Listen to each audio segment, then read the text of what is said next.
ये भीष्म जी बोले, हे पार्थ, यदि सोमवार युक्त अमावस्या हो तो पुण्य काल का देवताओं को भी दुर्लभ है। ये व्रत करने वाला प्रातः काल उठकर मौन धारण कर जलाशय में स्नान करे।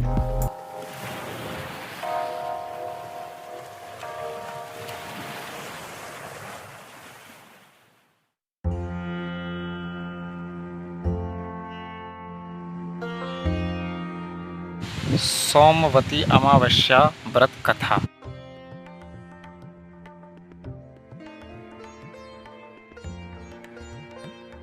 श्री सोमवती अमावस्या व्रत कथा सरल हिंदी भाषा में, प्रकाशक लक्ष्मी प्रकाशन। प्रकाशक लक्ष्मी प्रकाशन 4734 बिल्ली मारान, दिल्ली। ये नंबर है 110006। ये वहाँ का शायद पिन कोड है। मूल्य 10 रुपये। सोमवती व्रत की पूजन विधि। सोमवती अमावस्या को पीपल की जड़ में लक्ष्मी नारायण का पूजन किया जाता है। व्रत का संकल्प करके पीपल की जड़ में लक्ष्मी नारायण की स्थापना करके तथा जल चढ़ाकर पीपल की जड़ में सूत लपेट दें। भगवान का ध्यान करके पत्र, पुष्प, फल, मिष्ठान, वस्त्र तथा गंध आदि अर्पण करें। फिर हाथ जोड़कर प्रेम पूर्वक प्रार्थना करके आरती करें और तथा पीपल की 108 प्रदक्षिणा करें। ऐसा करने से भगवान पुत्र, पौत्र, धन, धान्य तथा सभी मनोवांछित फल व्रती को प्रदान करते हैं।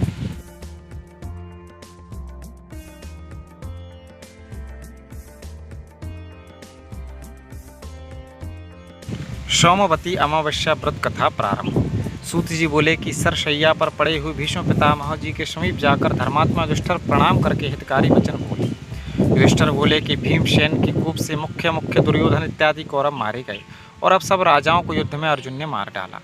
दुर्योधन की बुरी सलाह से मेरे कुल का नाश हो गया। अब बालक, वृद्ध और दुखी मनुष्यों को छोड़कर कोई राजा रह ही नहीं गया। भरत वंश में केवल हम 5 भाई शेष हैं। यद्यपि हमारा अब एक छत्र राज्य है, किंतु मुझे यह अच्छा नहीं लगता। अपना जीवन भी मुझे अच्छा नहीं लगता। भोगों में कुछ प्रीति नहीं है। वंश का नाश देखकर मेरे हृदय में दिन रात संताप रहता है। उत्तरा के गर्भ का बालक भी अश्वत्थामा के अस्त्र से जल गया। इस कारण इस पिंड विच्छेद को देखकर मुझे दुगना दुख हो रहा है। पितामह, अब आप ही बताइए कि मैं क्या करूं और कहाँ जाऊं जिससे मुझे शीघ्र ही चिरंजीवी संतति प्राप्त हो। भीष्म जी बोले, हे राजन, सुनो, मैं तुम्हें व्रतों में एक उत्तम व्रत बतलाता हूँ जिसके करने मात्र से चिरंजीवी संतान की प्राप्ति होगी। युधिष्ठिर, जब सोमवती अमावस्या हो उस दिन अश्वत्थ पीपल के समीप जाकर जनार्दन का पूजन करें। उस वृक्ष की 108 प्रदक्षिणा करें और उतने ही रत्न धातु फल लें, अर्थात 108 रत्न सोना चांदी के आभूषण या बर्तन, फल और लड्डू, पेड़े इत्यादि मिठाई लें और प्रत्येक प्रदक्षिणा में 108 में से एक एक वस्तु लेकर प्रदक्षिणा पूरी करके अलग रखते जाएं। इस प्रकार 108 प्रदक्षिणा में अपनी शक्ति के अनुसार 108 वस्तुओं देकर व्रत समाप्त करें। हे राजन, यह व्रतराज सोमवती अमावस्या का व्रत विष्णु भगवान को प्रीतिकर होने से शुभ फल देने वाला है। हे प्राज्ञ, तुम उत्तम व्रत से इस व्रत को कराओ। तुम उत्तरा से इस व्रत को कराओ, उसका गर्भ जीवित हो जाएगा और तीनों लोकों में विख्यात गुणवान पुत्र होगा।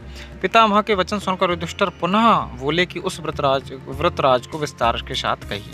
हे विभो, इस व्रत को मृत्युलोक में प्रथम किसने प्रकाशित किया और फिर इसको किसने किया? भीष्म जी बोले कि एक सर्वविख्यात कांची नाम की महापुरी है जो चांदी के पर्वत जैसे ऊंचे ऊंचे बड़े बड़े विशाल महलों से सुशोभित है और नगरी के नर नारी भी सुंदर वेश में सुशोभित हैं तथा ब्राह्मण, क्षत्रिय, वैश्य और शूद्र सभी अपने अपने कर्मों में लगे रहते हैं। वह नगरी रूप और चातुर्य में प्रवीण वेश्याओं से सुशोभित है, जैसा कि कुबेर की अलकापुरी या इंद्र की अमरावती है।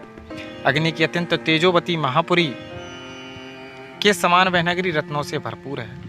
वहाँ का बड़ा पराक्रमी रत्नसेन नामक राजा था। उसके राज्य में देवस्वामी नामक एक ब्राह्मण निवास करता था। उसकी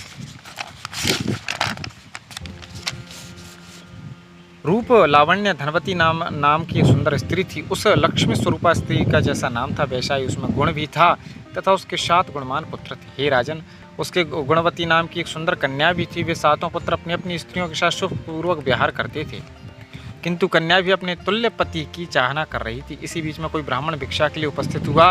वह ब्राह्मण अपने तेज अग्नि के समान प्रदीप्तमान था। उसके द्वार पर आकर आशीर्वाद दिया। देवस्व स्वामी की 7 पुत्र वधुएं शीघ्र उठ खड़ी हुई। प्रत्येक ने अलग अलग उस ब्राह्मण को भिक्षा दी। उसने उन सबको सौभाग्यवती संपत्ति के साथ अचल सुहाग का आशीर्वाद दिया। पीछे माता ने गुणवती को भी भिक्षा देने के लिए भेजा। उस कन्या ने भी ब्राह्मण के चरणों का अभिवादन करके भिक्षा दी। इस पर उस ब्राह्मण ने उसे आशीर्वाद दिया कि हे शुभ, तुम धर्मवती हो। ऐसे विस्मय युक्त आशीर्वाद को सुनकर गुणवती घर के अंदर चली गई और उस ब्राह्मण ने जो आशीर्वाद दिया था उसे माता को सुनाया। उस आशीर्वाद को सुनकर माता धर्मवती पुत्री का हाथ पकड़कर द्वार पर आई और उस ब्राह्मण को पुत्री से प्रणाम करवाया। किंतु ब्राह्मण ने फिर वही आशीर्वाद देकर उन्हें संतोष प्रदान किया। आशीर्वाद सुनकर धर्मवती फिर चिंतित होकर बोली, हे भगवान, आप प्रसन्न होकर मेरी बात सुनिए। आपने मेरी पुत्र वधुओं को प्रणाम करने पर उन्हें अच्छे अच्छे आशीर्वाद दिए। वे आशीर्वाद अचल सुहाग, पुत्र सुख और सौभाग्य को देने वाले थे, किंतु इस पुत्री के प्रणाम करने पर आपने इसे विपरीत आशीर्वाद दिया। हे वद्रे, तू धर्मवती हो और यही बार बार आशीर्वाद दिया। हे विप्रषी, इस आशीर्वाद के प्रयोग करने का कारण यथार्थ से कहिए। ब्राह्मण बोला, हे धनवती, तू धन्य है। तेरा उत्तम चरित्र तू भूमंडल में प्रसिद्ध है। मैंने तेरी पुत्री को यथायोग्य ही आशीर्वाद दिया। यह विवाह के समय सप्तपदी के बीच में ही विधवा हो जाएगी, इसलिए सुबह इसे धर्माचरण ही करना चाहिए। इसी कारण मैंने इसे आशीर्वाद दिया है कि हे शुभे, तू धर्मवती हो। यह सुनकर धनवती चिंता से व्याकुल हो गई और बारंबार प्रणाम कर दीन वचन में बोली, हे विप्रेंद्र, यदि आप इसका कोई उपाय जानती हो तो आप दया करके शीघ्र ही कहिए। ब्राह्मण बोला कि हे सुंदरी, यदि तेरे घर सोमा आ जाए तो इसके पूजन मात्र से इसका वैधव्य मिट सकता है। धनवती बोली, आपकी बताई हुई सोमा कौन है, उसकी क्या जाति और कहाँ रहती है, जिसके आगमन मात्र से ही वैधव्य का नाश हो जाएगा। हे महाभागे, आप उसे कहिए, मैं समय बढ़ाना नहीं चाहती। ब्राह्मण बोला कि वह सोमा जाति की धोवन है, उसका निवास स्थान सिंघल द्वीप में है। यदि वह तेरे घर में आ जाए तो वैधव्य का नाश हो जाएगा। ऐसा कहकर वह ब्राह्मण दूसरे स्थान पर भिक्षा के लिए चला गया। तब धनवती भी अपने पुत्रों से बोली कि हे पुत्रों, तुम्हारी इस सुंदर गुणवती बहन के भाग्य में वैधव्य है, किंतु सोमा के आगमन मात्र से ही इसका वैधव्य मिट जाएगा। अस्तु, जिस पुत्र में पिता की भांति और माता के वचनों का गौरव हो, वह अपनी बहन को साथ लेकर जाकर और सोमा को शीघ्र ही ले आए। सबसे बड़ा पुत्र बोले, हे माता, हम लोगों को विदित है कि तुम्हारा मन पुत्री के स्नेह बहुत आसक्त हो गया है। इसी कारण पुत्रों को दूसरे दुर्गम देश में भेज रही हो, जिसके बीच में 400 कोस के विस्तार का दुस्तर समुद्र है। हम में वहां जाने की शक्ति नहीं है, हम वहां जाकर दुख नहीं सह सकते। देवस्वामी बोले, यद्यपि मेरे 7 पुत्र हैं तो भी मैं पुत्रहीन हूँ। मैं स्वयं सिंघलद्वीप जाऊंगा और पुत्री के वैधव्य को नाश करने वाली उस सोमा को लाऊंगा। इस प्रकार देवस्वामी क्रोधित होकर कह ही रहे थे कि उसी समय छोटे पुत्र शिवस्वामी ने प्रतिज्ञा पूर्वक कहा कि हे तात, आप क्रोध के वशीभूत ऐसा ना कहो। मेरे सिवा कौन सिंघलद्वीप जाने में समर्थ हो सकता है। मैं बहन को लेकर सिंघलद्वीप जाऊंगा। और ऐसा कहकर वह सहसा उठ खड़ा हुआ, प्रणाम करके बहन को साथ लेकर आनंद पूर्वक सिंघलद्वीप को चला गया। वह ब्राह्मण पुत्र कुछ ही दिनों में चलकर समुद्र के किनारे पहुंच गया और वहां समुद्र पार करने का प्रयत्न करने लगा। उसने वहां एक अत्यंत विशाल वट वृक्ष देखा, जिसके कोटर में गिद्धराज के बच्चे सुखपूर्वक बैठे हुए थे। उस वृक्ष के नीचे बैठकर उन दोनों भाई बहन ने एक दिन बिताया। संध्या समय वह गिद्ध बच्चों के लिए भोजन लेकर आया और उन्हें पकड़कर भोजन कराने लगा, किंतु उसके बच्चों ने गिद्ध से भोजन लेकर उसे नीचे गिरा दिया। तब चिंता से व्याकुल मन वाले गिद्ध बच्चों से पूछने लगा कि हे पुत्रों, तुम भूखे होकर भी भोजन क्यों नहीं कर रही हो? मैं तुम्हारे योग्य यह कोमल मांस लाया हूँ। बालक बोले कि तात, इस वृक्ष के नीचे 2 मनुष्य बैठे हुए हैं, उनके स्वीकार किए बिना हम कैसे भोजन कर लें? ऐसा सुनकर वह गिद्ध दयान्द्र होकर उनके समीप जाकर यह वचन बोला कि हे द्विजा, आप दोनों का जो भी कार्य हो मुझसे प्रकट करो। मैं हे विप्रवर, मैं उसे सब प्रकार से करूँगा, किंतु आप लोग भोजन कर लें। ब्राह्मण बोला कि हम सिंघलद्वीप जाने के लिए समुद्र पार होना चाहते हैं। हमें अपनी बहन का वैधव्य नाश कराने के लिए सोमा को लाने की मेरी इच्छा है। गिद्ध बोला कि मैं प्रातः काल ही तुम्हें समुद्र पार उतार दूंगा, सिंघलद्वीप में सोमा का घर भी दिखला दूंगा। इसके पश्चात रात्रि व्यतीत होने पर सूर्य देव के उदय होते ही गिद्धराज ने उन दोनों भाई बहन को समुद्र पार उतार दिया। सिंघलद्वीप में आकर सोमा के घर समीप ही ठहर गए। इसके पश्चात वे दोनों प्रातः काल के समय सोमा के घर के चौक को साफ कर उसे प्रतिदिन लीप करके सुंदर बना देते। इस प्रकार यह करते करते वहाँ उन्हें पूरा 1 वर्ष व्यतीत हो गया। इस प्रकार की स्वच्छता देखकर सोमा ने विस्मित होकर अपने पुत्रों तथा बहुओं से पूछा, यहाँ यह झाड़ू लगाकर कौन लीपा करता है? मुझसे कहो। उन सभी ने एक साथ कहा कि यह हमारा किया नहीं है। इसके पश्चात एक दिन वह धोबन रात्रि को छिपकर बैठ गई। उसने देखा कि ब्राह्मण की कन्या घर के आंगन में झाड़ू लगा रही है और पवित्र व्रती भाई उस आंगन को लीप रहा है। सोमा ने उन दोनों के पास जाकर पूछा कि तुम दोनों कौन हो, मुझसे कहो। उन्होंने सोमा से कहा कि हम ब्राह्मण की संतान हैं। सोमा बोली कि घर में ब्राह्मण बुहारी लगाते हैं, इससे तो मैं जल गई, नष्ट हो गई, इसमें कोई संदेह नहीं है। इस पाप से मेरी न जाने कौन सी दुर्दशाएं होंगी। हे द्विज, हम तो हर प्रकार ही से पाप जाति धोवन विख्यात हैं, पर तुम ब्राह्मण होकर यह विपरीत कर्म करने की इच्छा क्यों करते हो। शिव स्वामी ने कहा, यह जो मेरी गुणवती नामनी देवी स्वरूपा बहन है, सो उसका विवाह के समय सप्तपदी के बीच में वैधव्य योग पड़ा है और तुम्हारे समीप रहने मात्र से वैधव्य योग का नाश हो सकता है। इसी कारण से मैं बहन सहित यह दास काम करता हूँ। सोमा ने कहा, अब आगे ऐसा न करना, मैं तुम्हारी आज्ञा से ही चली चलूंगी। ऐसा कहकर सोमा घर में आकर बहुओं से कहने लगी कि मैं इसके साथ हो जाती हूँ। यदि कभी मेरे राज्य में मेरा कोई व्यक्ति मर जाए तो जब तक मैं लौट कर न आऊँ तब तक उसके सबको वैसा ही रहने देकर उसकी रक्षा करते रहना। किसी के कहने से भी किसी को कभी जलाने न देना। यह आज्ञा पुत्र वधुओं के स्वीकार कर लेने पर सोमा महासमुद्र के किनारे आई और क्षण मात्र में उन दोनों भाई बहनों को पार उतार दिया तथा स्वयं भी आकाश मार्ग से उस महासमुद्र के पार हो गई। उसके प्रभाव से निमिष मात्र में ही सब कांचीपुर आ गए। सोमा को देखकर धनवती ने प्रसन्न उसकी पूजा की। फिर इसी बीच में शिव स्वामी देश देशांतर से अपनी बहन के सदृश वर लाने के लिए उज्जैनी पहुंचा और वहां से पंडित देव शर्मा के पुत्र रुद्र शर्मा ब्राह्मण को वर के रूप में ले आया, जो कि उसकी बहन के समान गुणवान था। तत्पश्चात उस धोवन सोमा ने उसका विवाह करा दिया। देवस्वामी ने शुभ नक्षत्र में अपनी कन्या गुणवती को गुणी रुद्र शर्मा के लिए दे दिया। फिर वैवाहिक मंत्रों से हवन करवा दिया। इसके पश्चात सप्तपदी के बीच में रुद्र शर्मा मर गया। उसे मृतक देखकर सब बांधव रोने लगे, किंतु सोमा शांत रही। सोमा ने वहां सब लोगों को बहुत अधिक रोते पीटते देखकर गुणवती शीघ्र ही व्रतराज के प्रभाव से होने वाला मृत्यु विनाशक पुण्य विधिपूर्वक संकल्प करके दे दिया। रुद्र शर्मा उस व्रतराज प्रभाव से जीवित हो गया और उसके सोए हुए की भांति सहसा उठकर बैठ गया। इस प्रकार से विवाह कार्य से निवृत्त हो और व्रतराज को बतलाकर सोमा धनवती से आज्ञा ले अपने घर को चली।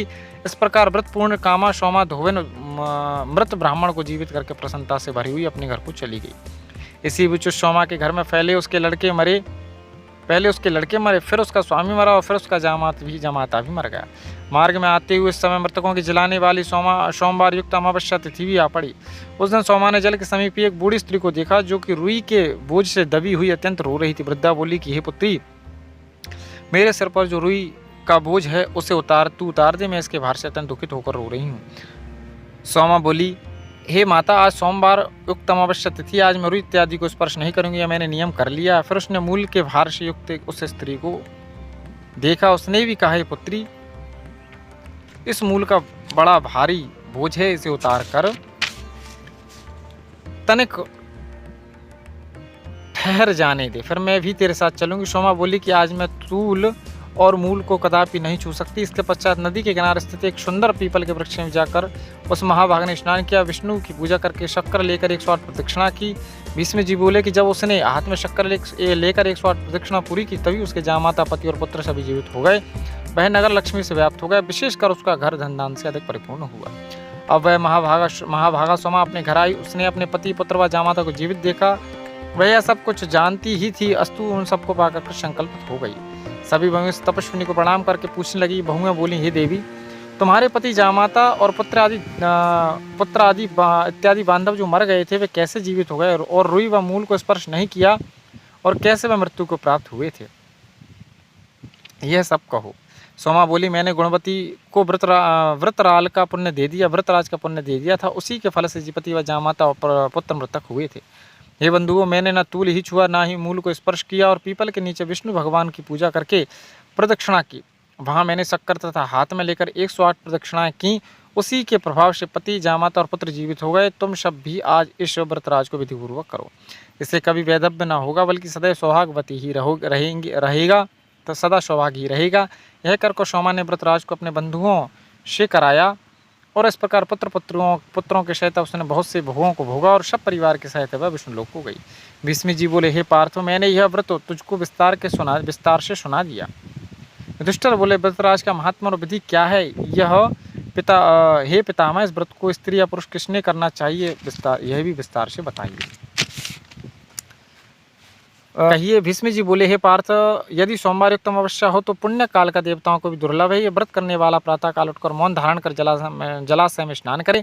स्नान कर व्रत करने वाला रेशमी वस्त्र धारण करे। फिर हे कुरुनंदन, पीपल वृक्ष के समीप जाकर उसके मूल मंत्र द्वारा विष्णु भगवान की पूजा करे। यह विष्णु भगवान की पूजा का मंत्र है। ये व्यक्ति और अव्यक्त स्वरूप वाले, सृष्टि स्थिति और संहार करता आदि मध्य और अंत से रहित विष्टर सर्वस्व विष्णु भगवान आपको बारंबार नमस्कार है। इस प्रकार से पीले वस्त्र, अक्षत फल, अनेक प्रकार के पुष्प और भक्ष्य भोज्य से गोविंद का विधिपूर्वक पूजन करें। हे पांडव, फिर आगे कहे हुए अश्वत्थ हतभोग मंत्र से पीपल का पूजन करे। यह अश्वत्थ की पूजा का मंत्र है। मंत्र का अर्थ है कि हे अग्नि के वास स्थान गोविंद के सदैव आधारभूत अश्वत्थ, मेरे संपूर्ण पापों को हरो। हे वृक्षराज, तुम्हें नमस्कार है। यह प्रदक्षिणा करने का मंत्र है। अश्वत्थ तो मूल में ब्रह्म रूप, मध्य में विष्णु रूप और अग्र भाग में स्वरूप हो। तुम्हें बारंबार नमस्कार है। इस प्रकार पूजन विधि पर समाप्त करने के पश्चात प्रदक्षिणा करें। मोती, सोना, चांदी, हीरा और मणिकों को लेकर और कांसे के पात्र, तांबे के पात्रों में भक्ष्य खाने योग्य पदार्थ भरकर अलग अलग एक एक पात्र उठाकर पीपल की प्रदक्षिणा करें। जब तक 108 प्रदक्षिणा न हो जाए तब तक प्रदक्षिणा करते रहें और फिर वह द्रव्य गुरु अथवा ब्राह्मण को दे दें। इसके पश्चात सोमा की संतुष्टि के लिए सुभाषिनी सुहागिनी स्त्रियों का पूजन करके ब्राह्मणों को अन्नदान दें। फिर स्वयं मौन होकर भोजन करें। हे राजन, यह मैंने व्रतराज की विधि तुमसे कही है। द्रौपदी, सुभद्रा, उत्तरा शेष व्रत को कराओ। उत्तरा के गर्भ का बालक अल्प समय में ही जीवित हो जाएगा। युधिष्ठिर जी बोले, जो